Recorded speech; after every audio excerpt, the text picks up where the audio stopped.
صدقہ فطر کے بارے میں رہنمائی فرما دیں. صدقہ فطر کے بارے میں میں نے تفصیلی ویڈیو بھی ریکارڈ کرائی ہوئی ہے.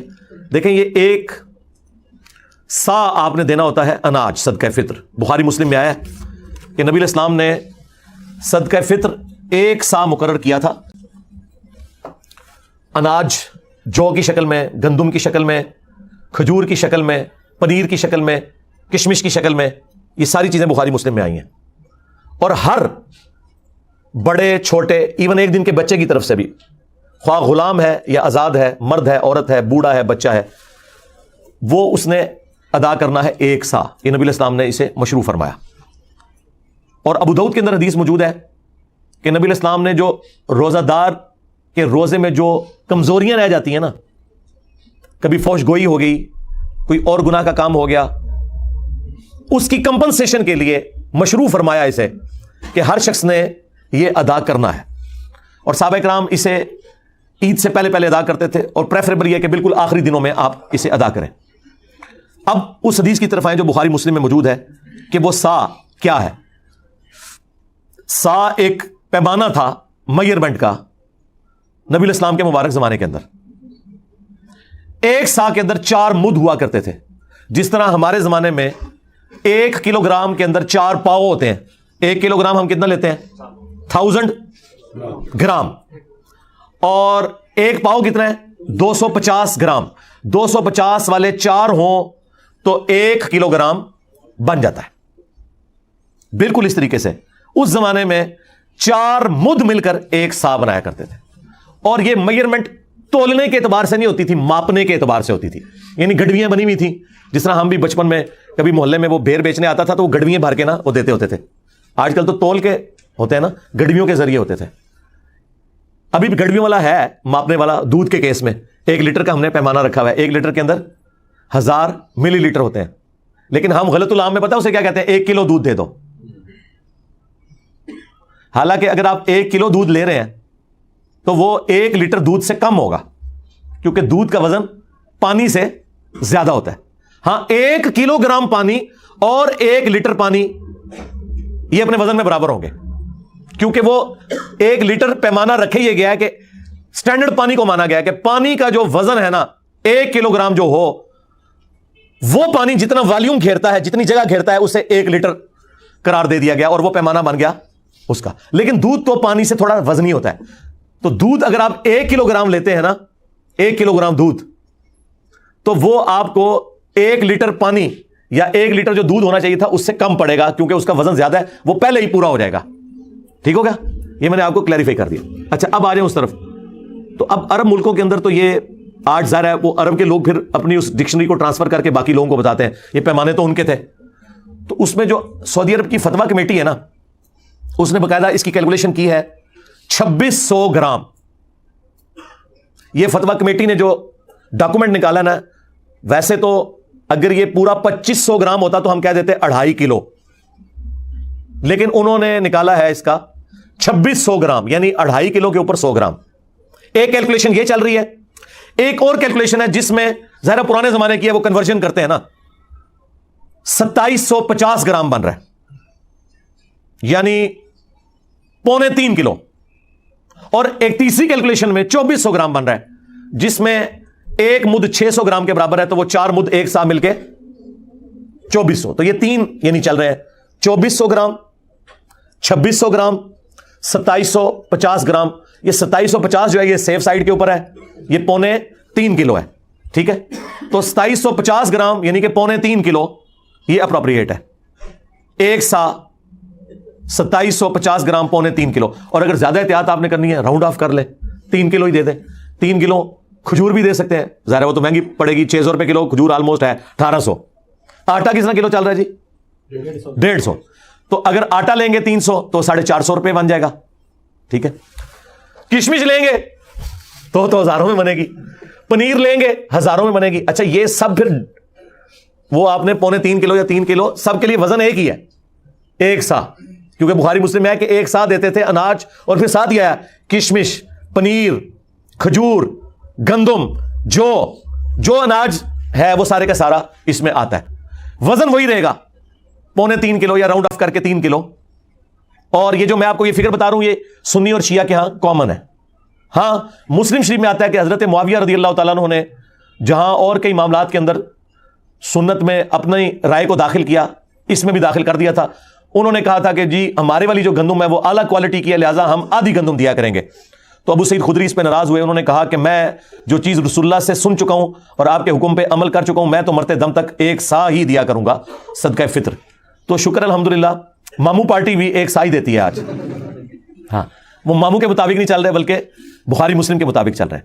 تو وہ آپ نے نصف سا نہیں کرنا کہ جی وہ والی گندم سستی ہے تو وہ والی مہنگی ہے. گندم جو آپ کھاتے ہیں وہ, اب اگر کوئی یورپ اور امریکہ میں ہے نا جناب, تو اس نے یورپ اور امریکہ کے ریٹ کے اوپر کرنا ہے. تقسیم بے شک پاکستان میں کرے لیکن کھارا تو وہاں سے ہے نا. یہ تو نہیں ہو سکتا کہ کھارا وہاں ہے اور کیلکولیشن یہاں کی نکالے گا وہ, نہ اس طرح نہیں ہو سکتا.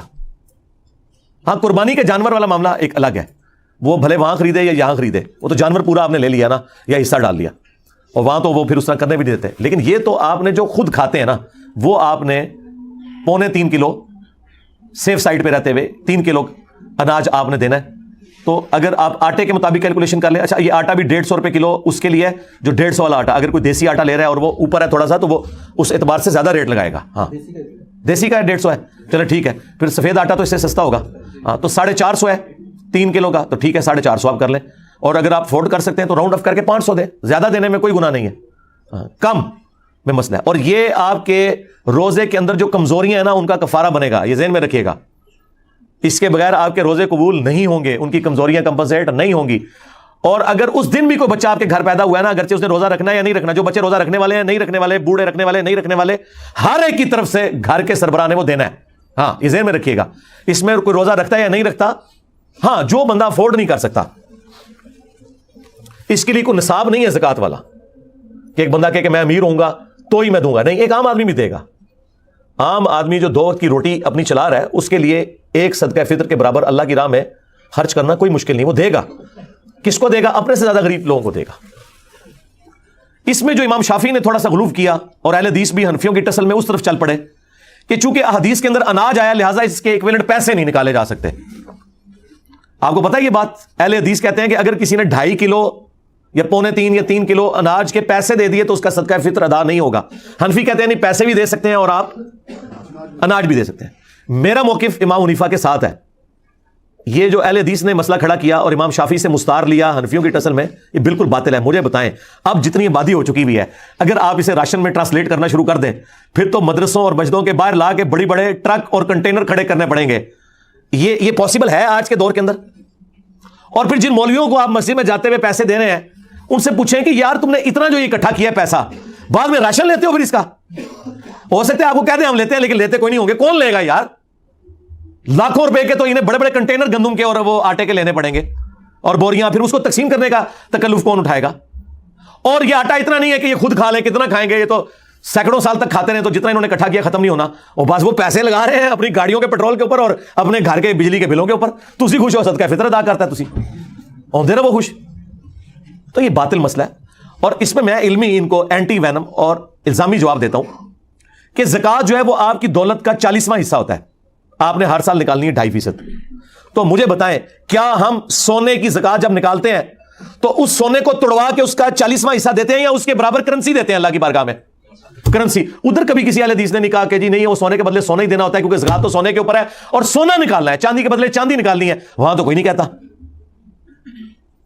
وہ کیا کہتے ہیں جی ایکویلنٹ ہی ہے جی اس کے, ہاں ایکویلنٹ ہی ہے اس کے. تو یہ بھی ایکویلنٹ ہے.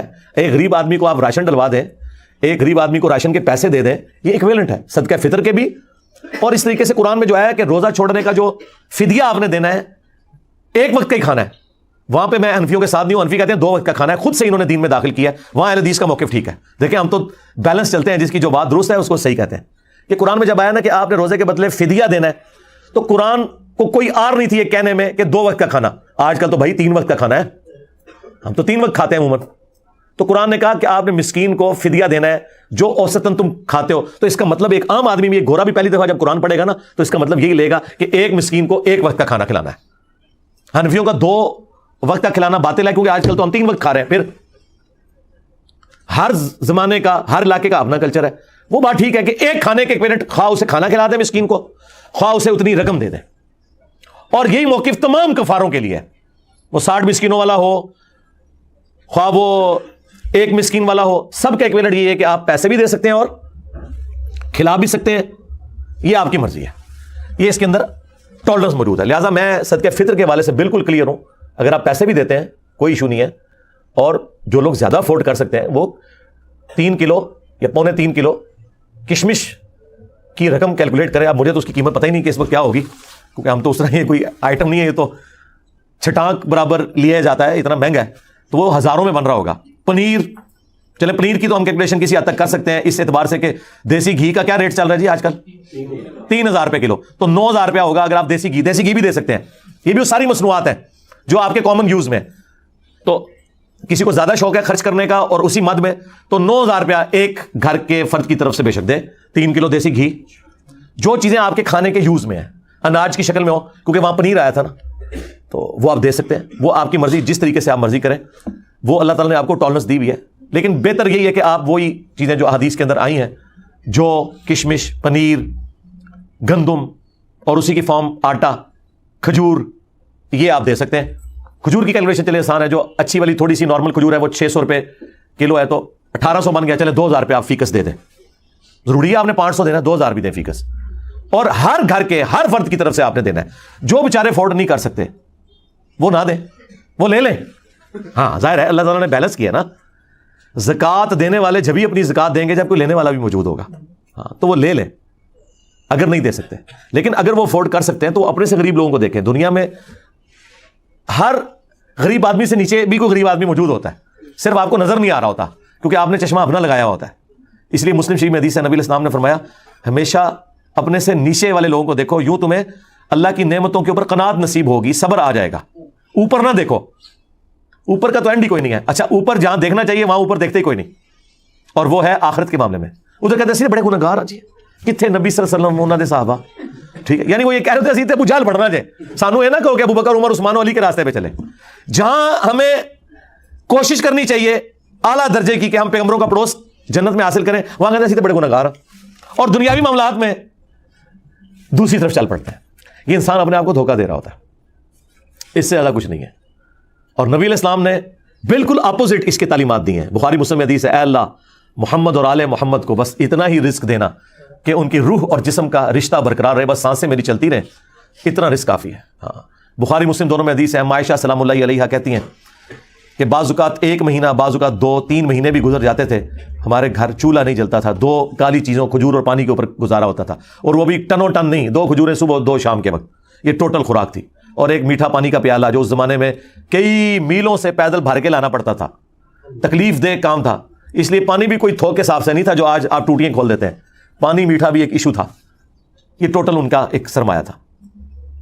اور پھر وہ رکت انگیز حدیث جو بخاری مسلم کی ہے، جب نبی الاسلام اپنی بیویوں سے ناراض ہو کے گھر کے اوپر والے حصے میں شفٹ ہو گئے، جس میں صرف ایک مشکیزہ کونے میں لٹک رہا تھا اور ایک برتن پانی والا اور ایک چٹائی، اور اس میں نبی الاسلام آرام فرماتے، اور آپ کے اوپر کرتا بھی کوئی نہیں تھا، صرف تہمت باندھی ہوئی تھی. آپ لیٹے ہوئے. حضرت عمر اجازت لے کے جب گئے، آپ نے ایلا کیا تھا. 1 مہینے تک بیویوں سے ناراض ہوئے تھے کیونکہ بیویوں نے ڈیمانڈ کی تھی کہ اب تو ہمیں وسعت ہو چکی ہے، ہمارا خرچہ بڑھائیں. لیکن حضور تو فقر کی زندگی گزار رہے تھے. اور پھر اللہ تعالیٰ نے اپنے نبی کا ساتھ دیا ہے، ان کی بیویوں کا ساتھ نہیں دیا.